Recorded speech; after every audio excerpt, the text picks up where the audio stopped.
carême, c'est un temps de conversion et de préparation à la fête de Pâques et qui ordinairement dure 40 jours.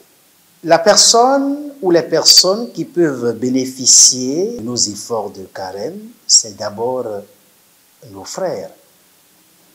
Il y a l'évangile qui parle du prochain. Le prochain, c'est l'autre moi-même. À la seule différence que c'est l'autre moi-même, mais pas exactement moi.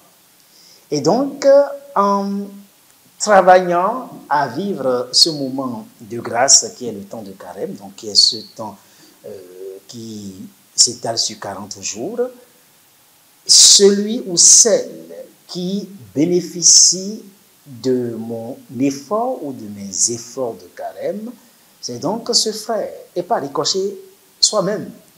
Parce que en observant ce que je peux appeler ces 3 exercices de prière, de pénitence et de partage, je fais en même temps, ou je me prépare en même temps à vivre une expérience de charité qui n'est pas réductible à l'aumône. Il faut donc dire que ce temps de carême est un temps d'entraînement, d'exercice à une vie de charité intense. Et quand on parle de vie de charité intense, il faut rappeler qu'elle est essentielle en termes d'actes, dans ce sens où on porte sur le frère un regard prophétique, c'est-à-dire on essaie de découvrir dans le frère le don qu'il constitue pour nous-mêmes,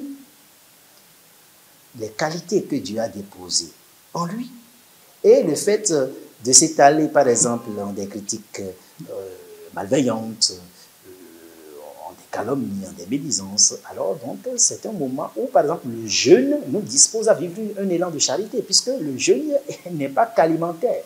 Il y a aussi le jeûne de la langue, voyez, jeûner sa langue, savoir dire pour bénir, voilà. Et bénir veut dire du bien de l'autre. Et tous ces 3 P, prière, partage et pénitence, nous amènent à faire donc une expérience véritablement charitable envers les autres. C'est d'ailleurs pourquoi on insiste pendant ce temps de carême sur le jeûne,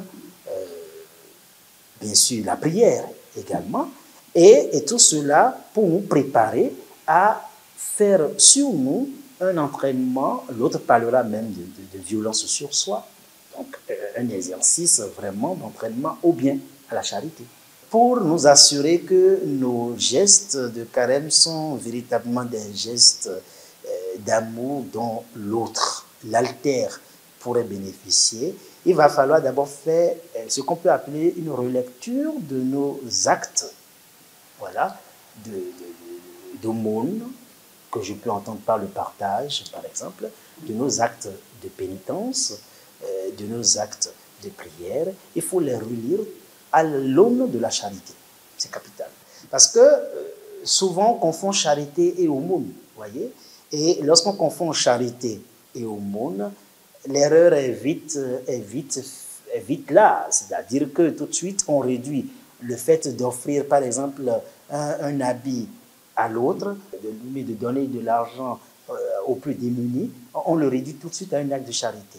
Or, on peut faire cela sans pour autant avoir pratiqué la charité, puisque le Seigneur l'a dit rapidement dans l'Évangile, ce que ta main droite donne, il faudrait que ta main gauche l'ignore. Lorsque un tel acte est posé véritablement dans le sens de venir en aide aux plus démunis, sans fanfare, sans tambour, sans médias autour, il y a déjà un acte de charité qui est posé. Le pardon en lui-même, c'est un acte de charité. C'est donné par-dessus. En donnant par-dessus, ce qu'on appelle le pardon au nom de la charité, on se libère soi-même. Voyez, parce que cela nous amène à porter un regard autre sur le frère et à ne pas l'enfermer dans son passé, à ne pas l'enfermer dans ses différents bouleversements intérieurs, mais à croire qu'il est capable d'être au rendez-vous du mieux. Et ce faisant, nous donnons nous aussi la chance de nous pardonner en retour,